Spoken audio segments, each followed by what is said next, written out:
And just a question, in the intimate side of relationships, I've had a near miss, and I feel like there's no question but Source knows exactly the right match in that type of a relationship for me. You might want to call it near and leave out the miss part. Okay. Just for the sake of cleaning the energy up just a little bit and writing some statements in order to help you in this moment to harmonize with what you want. You could say things like, I'm having clarifying moments, and I realize that I'm really on the path because look how wonderful this was in all of these ways, and I don't need to be in any kind of hurry. I can give the universe all the time it needs to give me all the clues it needs to give me. Say again. I can give the universe all the time it needs to take me on all the wild goose chases that my resistance allows. I can accept that that's a resistance spot with me.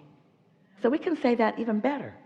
I can give the universe all the time it needs to take me down all the trails that I can allow myself to find it taking me to in order to get to where I want to be.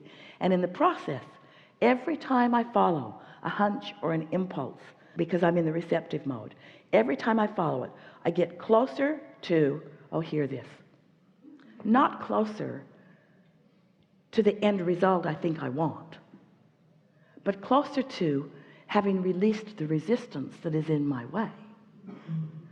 Can you hear that?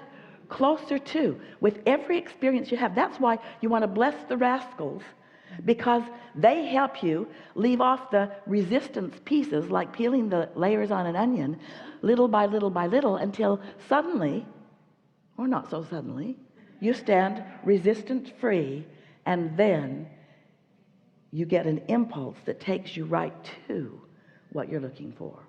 Did you hear that? It was so good. It was so good we want to say it again so that you can hear it more clearly. So you get the picture? Your inner being knows where you stand in relationship to everything you want. Very clearly knows. But your inner being is not considering the fastest, straightest route to get you from where you are to where you want to be, because there are so many pleasurable twists and turns in the journey to help you to discover and be satisfied by so many other things that are in your vortex. You see what we're getting at? So if your intention is not to have your inner being lead you to the love of your life, but if your intention is to feel as happy as you can feel now, and as good as you can feel now, and as good as you can feel now, if you're willing to pay the awful price of happiness with no ulterior motive other than you want to feel good and you want to be in the receptive mode, if your desire, if your dominant desire, if your one and only desire can be, I want to be in the receptive mode, I want to be in the receptive mode, I want to be in the receptive mode, I want to be in the receptive mode so that I can follow the trail and enjoy the trail, enjoy the trail, enjoy the trail. It's lovely that you've put resistance all over your trail. It's lovely. We love that the mountains in this part of the world are there because you have no straight shot roads to anything. You have to wander through hills and valleys and up over and down under. You have to experience the incredible light show that your world is giving to you as you're down in the valley and up on the sunrise. You see what we're getting at?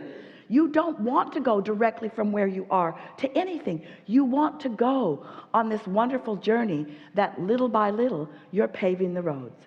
You're paving the roads so that it's not an unpleasant journey, it's not an arduous journey, it's not an impossible journey, it's not a frustrating journey.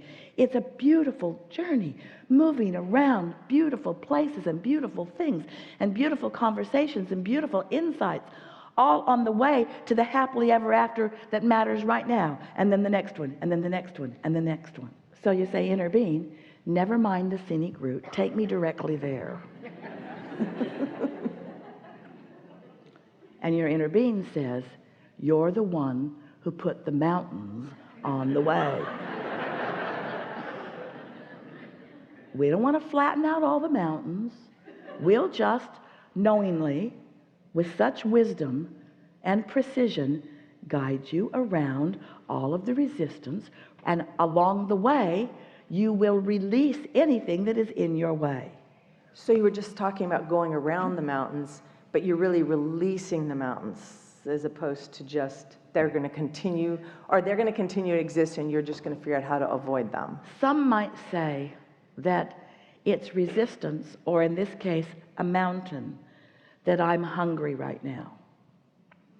But we know that when you sit down to eat, that hunger, unless it's extreme, will have been of benefit to you because it sharpens your appreciation of the food that you are eating. Without the contrast, you couldn't even see anything. Esther accuses us of blabbing everything, and we are guilty. So she's got her eyelash in one hand this morning and her glue in the other. She's trying to put glue on the eyelash, but she can't really see it. So she holds the eyelash over a white tissue, and now she can see. The contrast was necessary for her to see it the way she wanted to see it. Contrast is necessary in everything that you are about. Contrast sharpens your ability to focus. Contrast helps you to choose what you want. Contrast is your friend, not your enemy. Near misses are your very best friend because it sharply helps you to identify, oh, there's a piece that's in my vortex that clearly is important to me that I hadn't been considering. What is it? Why does that matter to me? You see what we're getting at? Helpful? Yes, thank you so much. Enough? Yes. Really good. Thank you.